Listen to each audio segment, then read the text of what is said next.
안녕하세요. 오늘도 와주셔서 감사드리고요. 바로 사연을 읽어보겠습니다. 예전에는 아들아들 했는데 요즘은 딸딸 하는 걸 보면 세상 참 많이 변했다는 생각이 들어요. 저만 해도 처음에는 아들 낳았다고 그렇게 어깨에 힘을 주고 다녔는데 키우면서는 날이었으면 얼마나 좋았을까 하는 마음이 없지 않았거든요. 우리 아들에게는 너무 미안한 마음이지만 어릴 때는 잘 몰랐어요. 날보다 자라는 속도가 더뎌서 품 안에 더 오래 품고 살다 보니 그저 예쁜 내 새끼일 뿐이었죠. 아들들은 단순해서 솔직히 키우기도 쉽고 엄마 생각도 많이 하잖아요. 문제는 사춘기가 오면서 그런 귀여운 아들은 온데간데 없어진다는 건데 저희 아들도 코 밑이 거뭇거뭇해지고 목소리가 변하면서 점점 말수가 줄더니 이제는 엄마하고는 눈도 있지 않죠. 마주치려 하더라도요. 엄마 없이는 아무것도 못하던 아들이 대면하게 구니 부모 자식 간이라도 사이가 조금씩 멀어지는 기분이 들었어요. 내가 알아서 할게 신경 꺼. 어릴 적에는 숙제도 일일이 봐주고 했는데 점점 그렇게 엄마가 곁에 오는 것도 싫어하니 공부도 뭐도 소멸될 수가 없더라고요. 불안하면서도 다 큰 놈이 알아서 하겠지 하면 내버려뒀는데 고등학교에 가면서부터는 아예 성적이 바닥을 끼면서 공부를 포기한 듯 보였어요. 아무리 숨기려 해도 그런 건 다 부모 눈에 보이잖아요. 그래서 잔소리를 조금 하면 소리를 버럭버럭 지르면서 반항하는 통해 속에 화만 쌓여갔죠. 왜 아들 키우는 엄마는 모두 위대하다고 하는지 하루하루 실감하며요. 살아야 했어요. 그렇게 별 볼 일 없이 고등학교를 졸업한 아들은 변변찮은 지방대에 들어가게 됐고 30이 넘도록 자리를 못 잡고 방황만 하며 집안에 어두운 그림자를 들였어요. 조그마한 사무실이라도 취직해서 착실하게 돈을 벌면 좋을 텐데 겨우 들어간 회사도 한 달이 못 되어 때려치우기를 반복하며 허송세월을 보내고 있었죠. 전 매일 취해서 들어오는 아들 해장국 끓이는 일을 매일매일 해야 했어요. 저도 한참 갱년기라 자식 잘못 키운 실패한 인생이 서글퍼 남몰래 눈물도 많이 흘렸죠. 엄마, 그냥 나 포기하라니까? 아직도 모르겠어.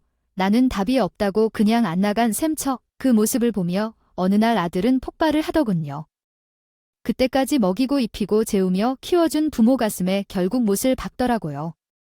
자기 딴에는 미안해서 그런 걸 텐데 그때는 그게 왜 그렇게 서운했던지 내가 낳은 자식이 맞나 싶어져도 안 할 말을 해버리고 말았어요.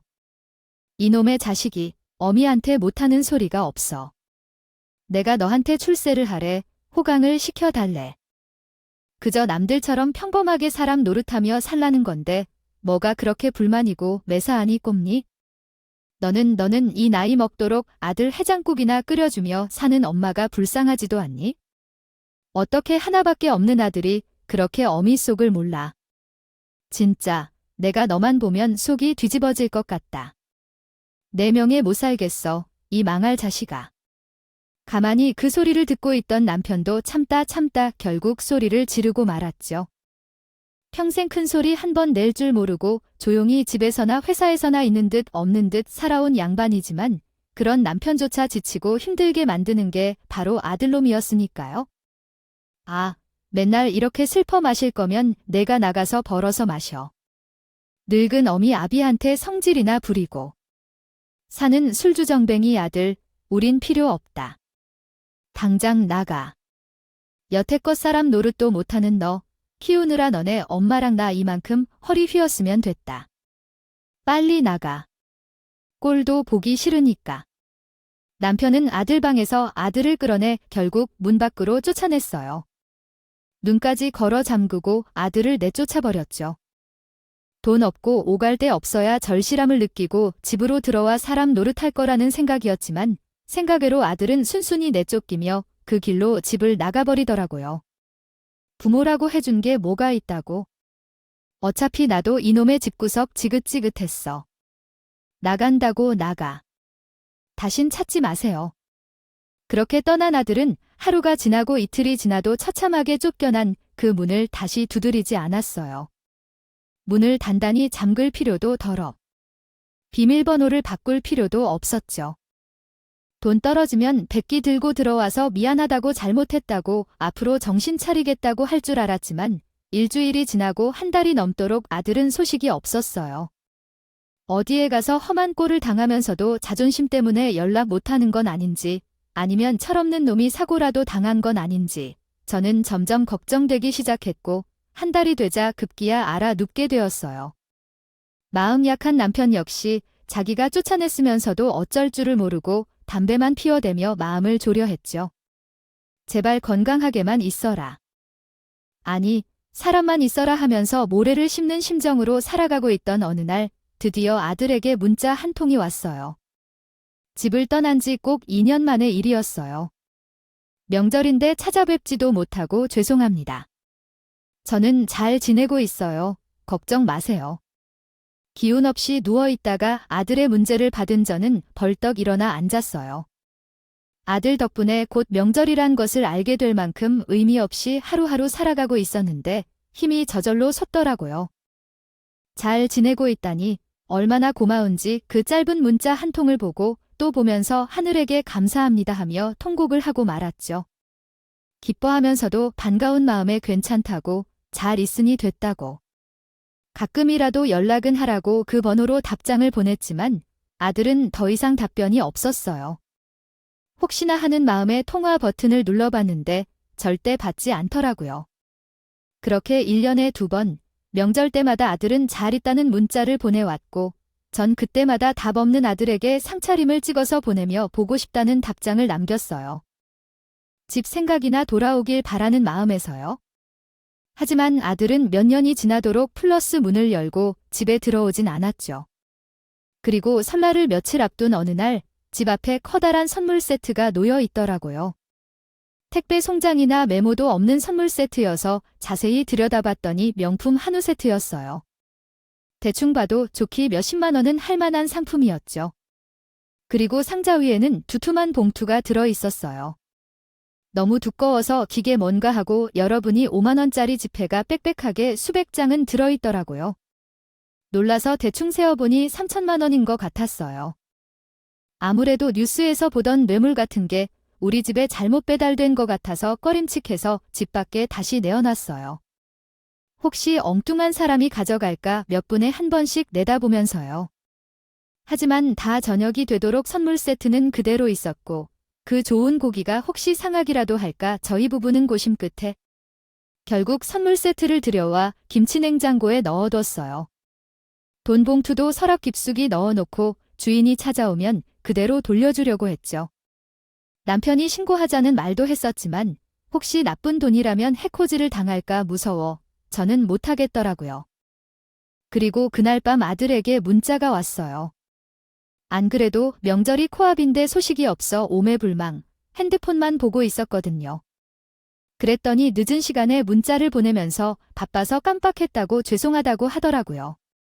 명절인데 찾아뵙지도 못하고 죄송합니다. 문 앞에 놓인 선물은 잘 받으셨는지요?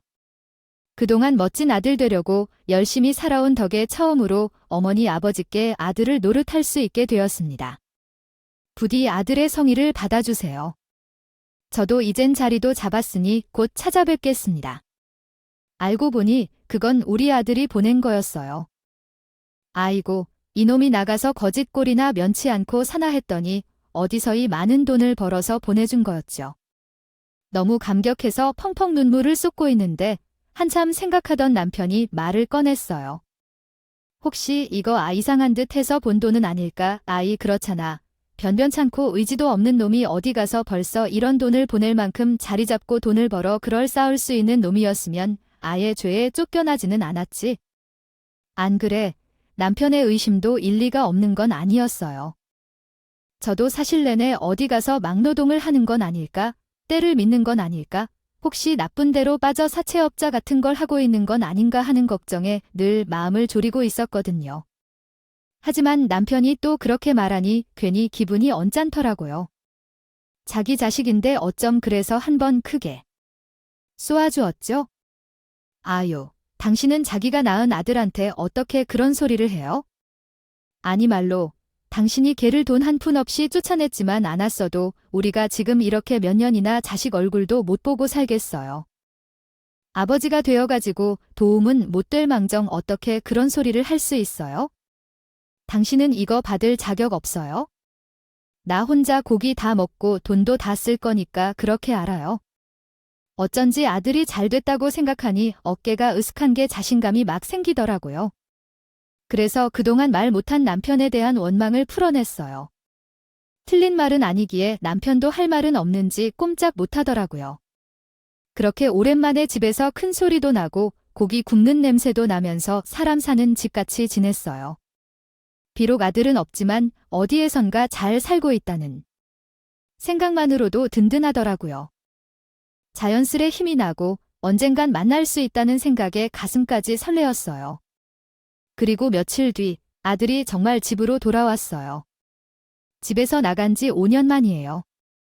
저는 저녁상을 차리다가 띵똥하는 소리를 들었을 때 직감적으로 사들이구나를 느꼈어요. 이게 바로 엄마의 마음이겠죠? 내 자식이 다가오는 기운까지 느낄 수 있는 그런 마음이에요. 엄마, 아버지, 저 왔어요. 아들 목소리가 들리자마자 저는 계란을 부치던 손질도 뒤지기도 던져버리고 맨발로 현관까지 단숨에 달려가 문을 열어줬어요. 마치 전쟁에 나갔다가 살아 돌아온 아들을 본 것처럼 한 걸음에 달려가 아들을 안아주었죠.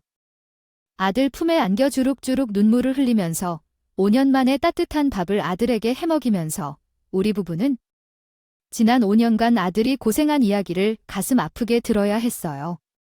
거의 신들린 사람처럼 밥 2그릇을 순식간에 해치우는 아들과 달리 저희는 한 숟갈도 목구멍으로 들어가지 않더라고요.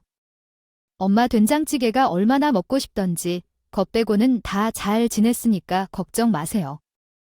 아들 이야기를 들어보니 집에서 나간 그 해에는 한 달 넘게 길에서 자면서 정말 거짓골로 살았다고 하더라고요.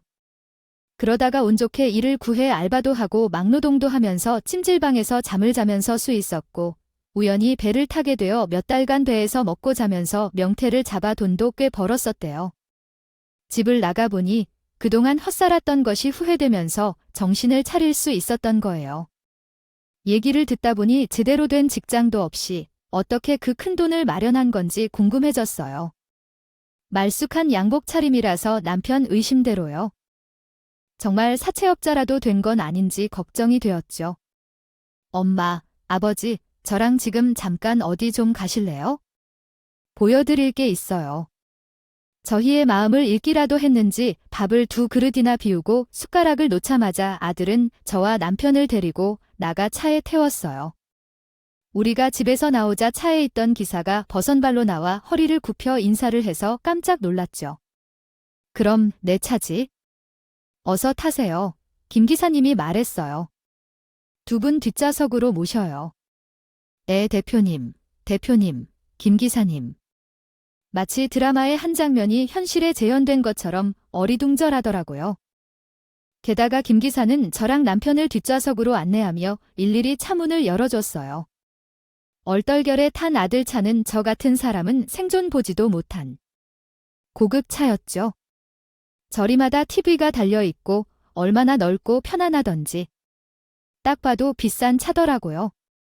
남편에게 실적, 이게 무슨 차냐? 고 물어보니 조용히 해라고 하면서 민망한지 조용히다 하라는 신중을 하더군요. 그렇게 아들은 한참을 달려 우리를 어느 공장에 데려갔어요. 늦은 밤이라 불이 다 꺼져 있었지만 어둠 속에서도 규모가 상당히 큰 공장이라는 걸 알아챌 수 있었죠. 여기가 내가 일하는 데냐? 남편이 물었지만 아들은 그저 웃기만 하고 대답이 없었어요. 그리고 공장 내부로 들어가 아들이 일한다는 2층 사무실로 갔는데 사무실 안쪽 유리가 통창으로 되어 있어서 공장 한이 한눈에 다 보이더라고요. 아들이 리모컨 같은 걸 들고 조명을 하나둘 켜니 공장 내부 모습이 훤하게 드러났어요. 수많은 기계와 컨테이너 벨트, 로봇까지 설치된 대형 자동화 공장이었죠. 시설이 너무 좋아 입을 떡 벌리고 감탄하고 있는데 남편이 제 옆구리를 콕콕 찌르는 거였어요. 왜 그러냐는 눈빛으로 남편을 쳐다보니 턱으로 뭔가를 가리키더라고요. 그건 바로 아들의 책상에 놓인 명패였죠. 땡땡 일렉트로닉 대표라는 글자 옆에 아들의 이름이 선명하게 새겨져 있었어요. 그걸 본 순간 저도 모르게 흥분해서 호들갑을 떨고 말았죠. 아이고, 아니, 우리 아들이 대표냐? 사장이 된 거야? 아이고, 아이 이게 대체 꿈입니까? 생십니까? 집 나간 내 아들이 이렇게 큰 공장 대표라니 이게 무슨 일입니까? 아들의 이야기를 들어보니 배를 타다 너무 힘들어서 숙식이 해결되는 공장 일을 찾다가 이곳을 알게 됐는데 그때는 조그마한 규모의 반도체 부품 하청업체였다고 해요. 그래도 열심히 일해서 공장장이라도 해보려고 아들은 야근에 잔업까지 자초하며 일을 했지만 결국 경영난으로 공장이 문을 닫을 위기에 처하면서 월급도 못 받고 쫓겨날 신세가 되었대요. 여기서 나가면 갈 곳도 없기에 아들은 월급 나중에 줘도 된다 뱉어서 번 돈이 좀 있는데 이걸로 우선 다른 직원들 월급이라도 줘라 하며 사장을 설득했대요. 그런데 돈줄이 급했던 사장이 얼른 그 제안을 받아들이면서 아들에게 공장을 넘겨주고 도망을 갔대요. 이러저러해서 아들은 얼떨결에 공장 오너가 된 것이었죠. 그때부터 공장을 살리기 위해 이것저것 연구하고 알아보고 해서 우연히 정부 지원을 받을 수 있는 프로젝트에 참여하게 됐는데 그게 잘 돼서요. 물류 자동화 공장으로 키워낼 수 있었다고 해요. 지방대였지만 나름 전기전자를 전공한 것이 큰 도움이 되었던 거죠. 그래서 사람 일은 한치 앞도 모른다고 하는 건가 봐요. 여기 인수받은 뒤로 공장에서 먹고 자고 한 달에 10만 원도 안 쓰면서 악착같이 돈을 모았어요. 저 기계랑 장비들이 개당 수억씩 하는 것도 있거든요. 이왕 하려면 제대로 하고 싶고 그걸로 성공해서 그럴싸한 모습으로 집에 가고 싶어서 정말 죽기 살기로 일했어요. 사람 노릇하면서 엄마 아버지께 효도하며 살고 싶어서요. 조용히 눈물을 흘리는 아들을 보니 가슴이 찢어질 것 같이 아프더라고요. 부모에게까지 버림받은 자기 처지가 얼마나 서글펐으면 그 고생을 하면서 여기까지 왔을까 너무 짠했어요. 그러면서도 한편으로는 환골탈태한 아들 덕분에 대표님 어머님 소리까지 듣게 되어 너무 좋더라고요. 이런 게 인생 반전이구나 싶은 게 구름 위를 날아다니는 것처럼 행복했어요. 그리고 얼마 뒤 아들은 우리 부부를 고급 한식당에 초대해 진지하게 만나고 있다는 며느리감을 소개했어요. 딱 봐도 아들보다 나이가 위인들 성숙해 보였더니 정말 4살이나 연상이라고 하더라고요. 공장에서 처음 만났어요. 힘들고 지쳐있을 때 정말 큰 힘이 되어준 친구예요. 이렇게 마음 잡고 사람답게 살 수 있었던 게 다 이 사람 때문이에요. 처음에 내가 고아라고 했는데도 나랑 결혼하겠다고 한 사람이니까 믿으셔도 될 거예요. 아들이 그렇게 말해서 그런지 며느리가 참 고맙고 예쁘게 보이더라고요. 이젠 아들이 하는 거는 다 맞고 다 대단해 보여서 반대할 이유가 없었어요. 남편도 제 맘과 같은 눈치였고요.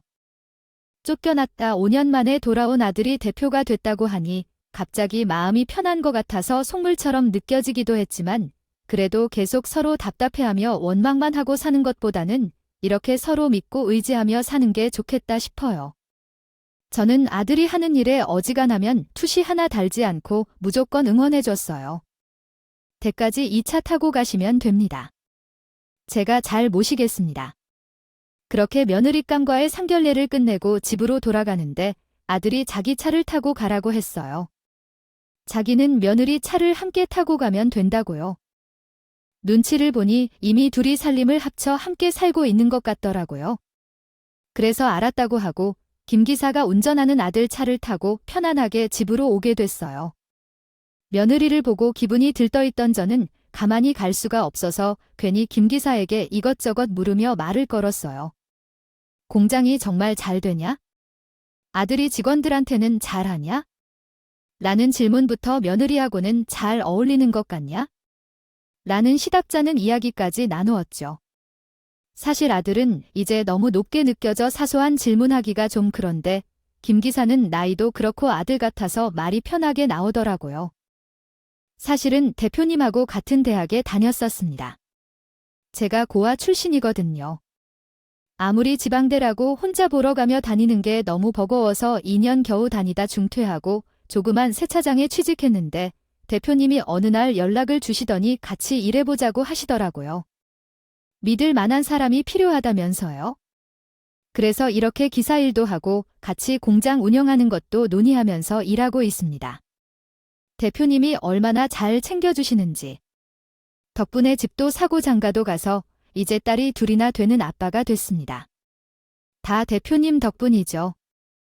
어쩐지 유독 정이 가고 마음이 편하더라니. 김 기사는 아들 친구였어요.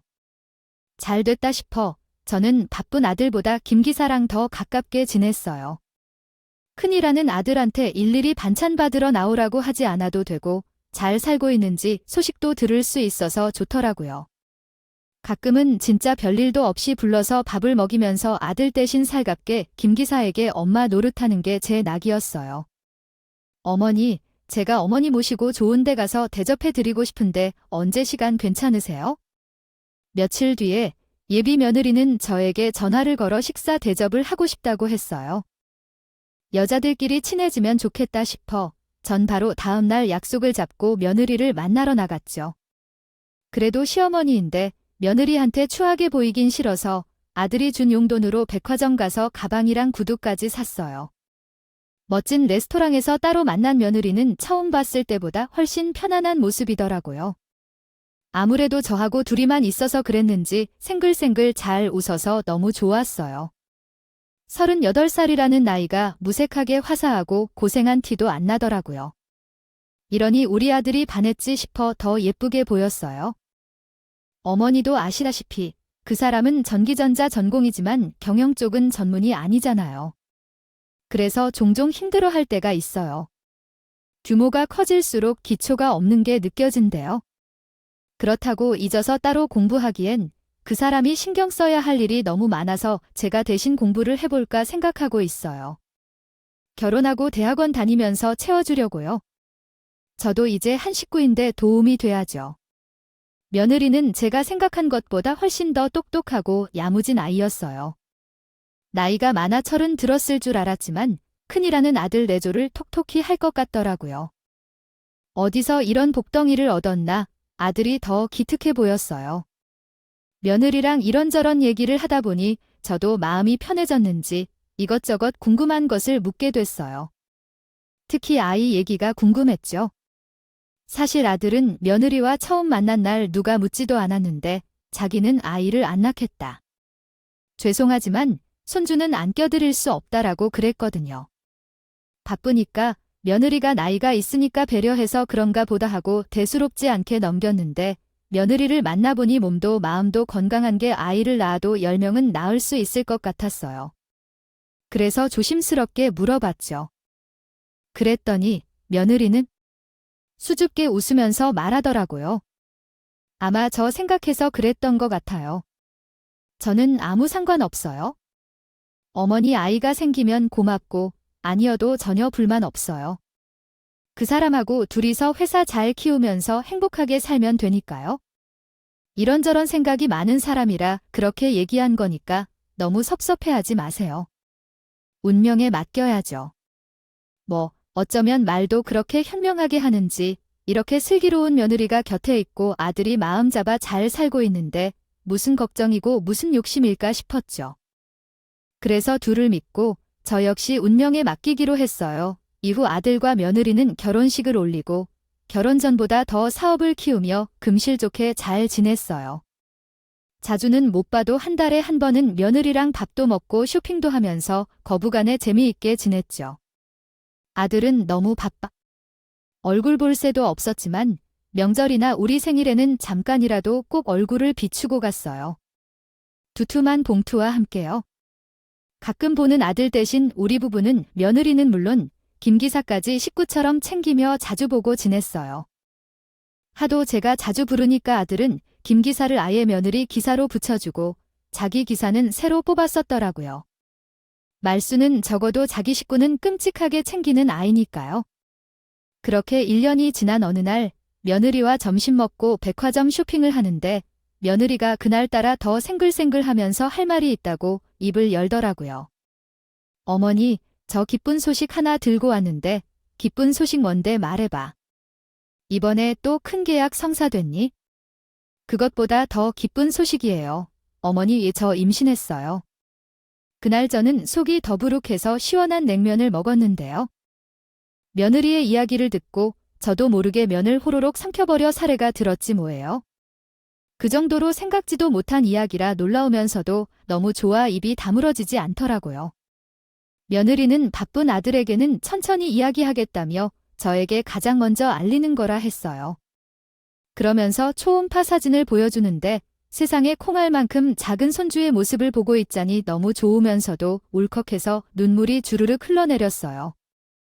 아, 이거 내 며느리 잘했다. 장하다. 늦은 나이에 임신을 해서 더 힘들 텐데 고생길이 훤한 며느리가 안쓰럽고 또 고맙기도 해서 저는 그날 며느리에게 통 크게 명품 가방을 사줬어요. 우리 복덩어리 잘 품어서 건강하게만 나 아무 말도 못하겠지. 진짜 너무해서 나는 지금 이 글을 쓰면서도 웃음이 멈추질 않아. 정말 대단한 일이야. 좋은 기분을 더 보장받아. 안았어요. 며느리도 와 있고 김 기사도 와 있는데 전화도 안 받고 며느리한테까지 연락을 두절한 상태로요. 아니, 얘가 무슨 일이지? 분명히 며칠 전에도 아버지 생신이라고 꼭 들르겠다고 했었는데. 아이 대체 무슨 일이래? 한참을 전화해도 안 받으니 며느리가 걱정이 됐는지 얼굴이 새하얗게 변했더라고요. 가족 같은 김 기사도 마찬가지로요. 이러다가 홀몸도 아닌 며느리 잡겠다 싶어 전 먼저 먹자고 말했어요. 안 되겠다. 우리 뭐 언제 먹자? 무슨 그 반일이 생긴 거겠지? 설마 나쁜 일은 아닐 테니까. 아이 걱정 말고 어서 먹자. 내가 우리 며느리 좋아하는 잡채랑 김 기사 좋아하는 갈비랑 맛있게 했으니까 얼른 먹고 다 같이 공장에 가보자. 응, 그렇게 며느리와 김 기사를 달래고 밥을 먹기 시작했는데 갑자기 현관문을 열고 아들이 들어왔어요. 아이, 그건 들어오는 게 아니고 미친 듯이 돌진하는 거였어요. 마치 적을 만난 코뿔소처럼 앞만 보고 달려들었죠. 모두들 놀라 숟가락을 든 채로 얼어붙어 있는데 아들이 빽빽 소리를 치기 시작했어요. 아들 손에는 산부인과에서 받아온 임신 확인서와 초음파 사진들이 있었는데 그걸 밥상에서 박박 찢어가며 완전히 이성을 잃은 모습을 보였죠.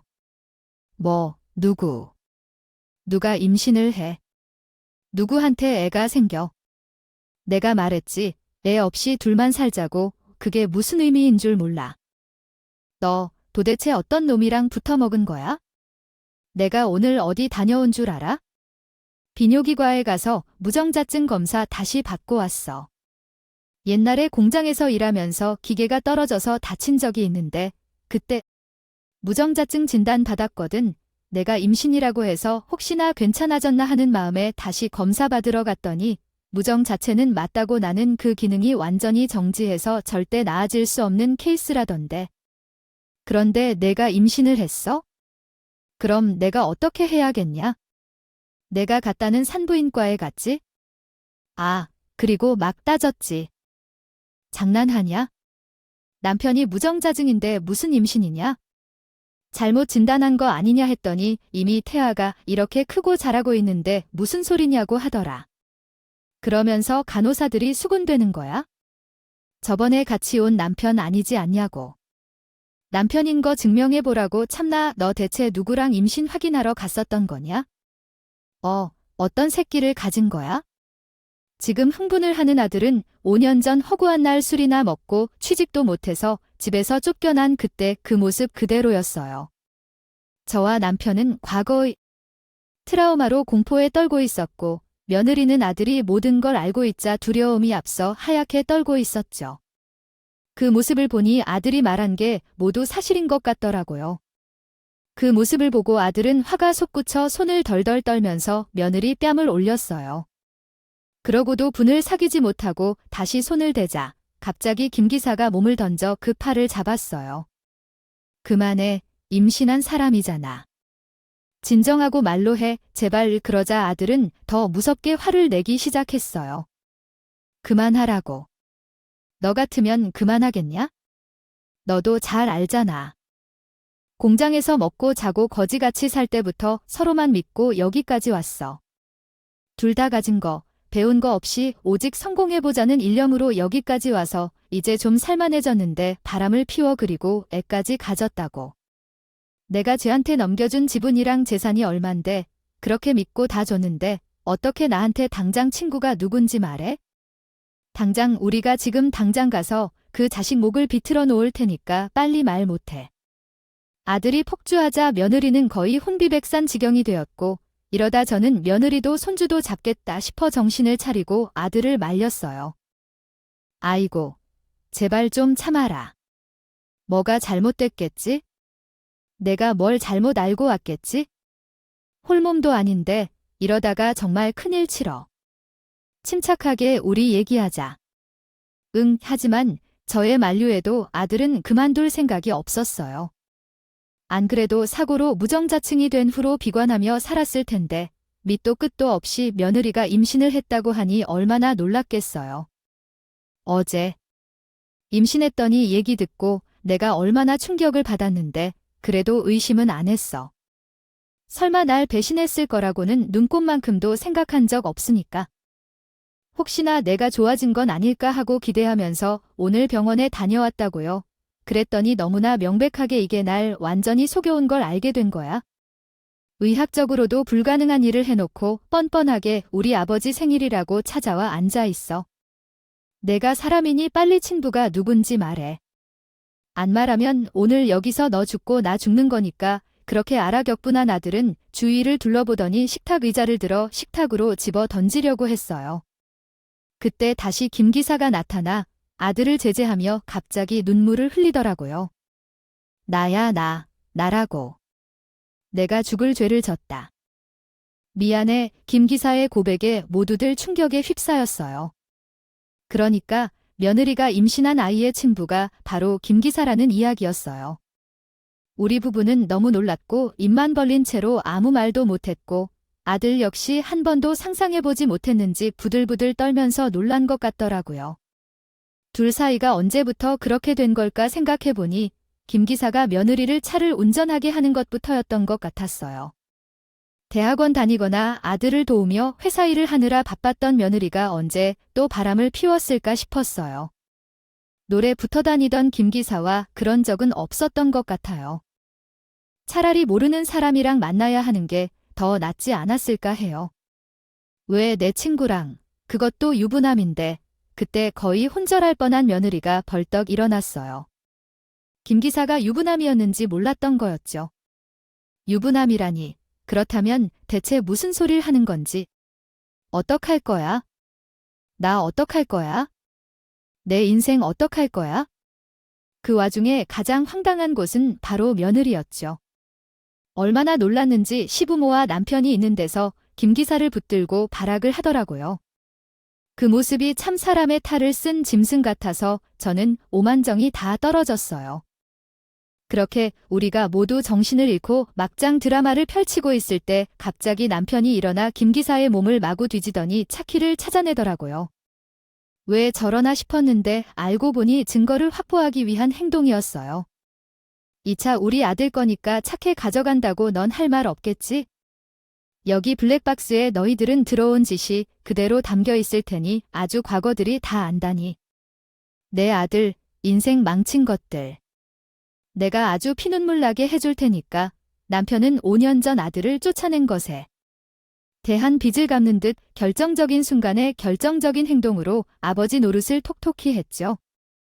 결국 남편의 활약으로 아들은 며느리와 김 기사의 불륜 행각을 증거로 확보하고 며느리의 이사 지위를 박탈해 회사에서 쫓아낼 수 있었어요. 물론 김 기사도 마찬가지였죠. 폭풍 같은 그날이 지나고 아들은 며느리와 헤어졌어요. 참 아이러니컬하게도 아들 회사는 그 후에 더 커져서 공장을 2개나 더 세우게 됐어요. 그리고 얼마 지나지 않아 검사 며느리와 재혼하게 되었죠. 물론 그동안 맨몸으로 쫓겨난 며느리와 김 기사가 가만히 있던 건 아니었어요. 김 기사가 우리 집까지 찾아와 어머니, 아버지, 한 번만 살려주세요. 애들하고 집도 절도 없이 쫓겨나게 생겼어요. 라며 무릎 꿇고 빌기까지 했지만 아들처럼 생각하고 잘해준 게 억울해서 더 야박하게 쫓아냈어요. 며느리도 한 번 찾아왔었어요. 아기. 기저귀 살 돈도 없다며 문 앞에서 울고불고 하는데 소금을 확 뿌리기 전에 얼른 가라고 소리를 질러줬죠. 사모님 소리 듣고 잘 살 수 있는 내 복을 내가 스스로 잔 거야? 내 자식 생각해서라도 평생 사줘야 하는 마음으로 살아. 자식한테 아무것도 못해주는 어미처럼 괴로운 게 어디 있는지 뼛속까지 느끼면서 살고 자신 오지 마라.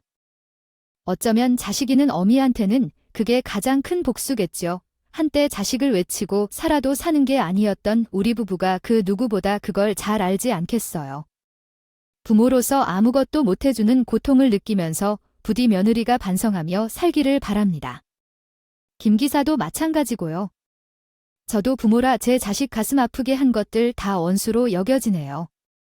다시는 이런 일 없이 우리 아들이 행복하게 살길 바라면서 사연 들어주신 여러분께 감사합니다. 오늘도 끝까지 함께 해주셔서 감사하고요. 다음 영상으로 또 찾아뵙겠습니다.